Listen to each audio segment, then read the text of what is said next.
It's Julian Ridden here, aka the moodleman, and welcome to our second video, this time looking at podcasting in Moodle.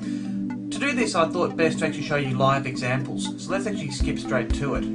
This is Quantum. This is the e-learning system that we've deployed at Riverview College, the place where I'm currently working. And what you are looking at here is actually a standard Moodle.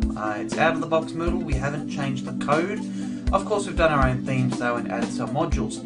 And one module we've added, of course, that we're talking about is the podcast. So I'm actually going to go to a course that we've actually created. So the course, we call it Rivercasts. Riverview, we thought it was a funny take on the podcast term. And what we actually have here is the podcast that our teachers have been uploading. We've just separated them by year group. Of course, there is nothing to stop you putting a podcast into an existing course for Year 7 Science or Year 8 Maths. We just like the idea of having a central repository in one course where you could find them all. So look, let's actually show an example of this code in action. Please bear in mind I am logged in as a teacher, so I'll be able to show you both what the student sees and what the teacher sees. For this example, let's have a look at our Year 7 podcasts. And I've got two created at the moment, both these created by teachers. Let's have a look, for instance, at Year 7 art. Now, because I'm in Moodle, the great thing about it is, of course, is that the Moodle filters have automatically gone and embedded the media right here. So for students who don't have a podcasting program or don't know how to use one, they can come into here and hit the play button and be able to watch the video live inside of Moodle. So let's just have this play for a second.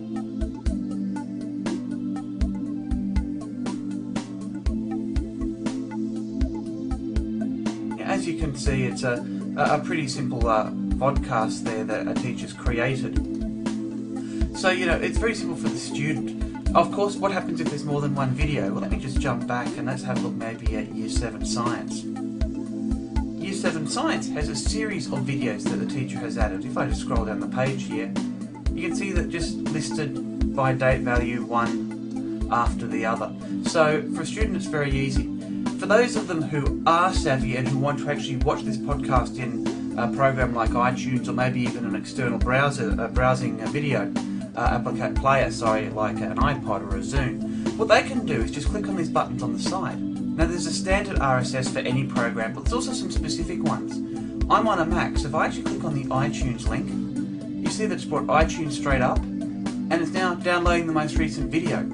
If I want to, I can actually choose to actually get all the videos in this podcast so far, so it's very simple. And rather than having to go to the web page to watch it, I can just come in here, double click and watch the video, live here on my computer.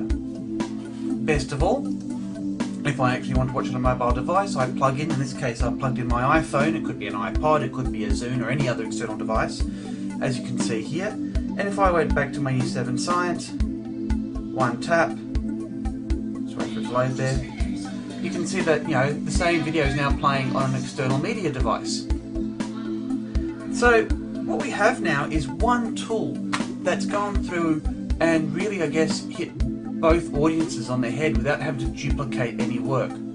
For a teacher to add a file, it's also very simple. All they have to do is come in and click on Add an Item. Obviously a student won't see that option. If they go Add an Item, they can just give it a title, a description, and like anything in Moodle, they can just browse and either choose an existing file or upload a new one.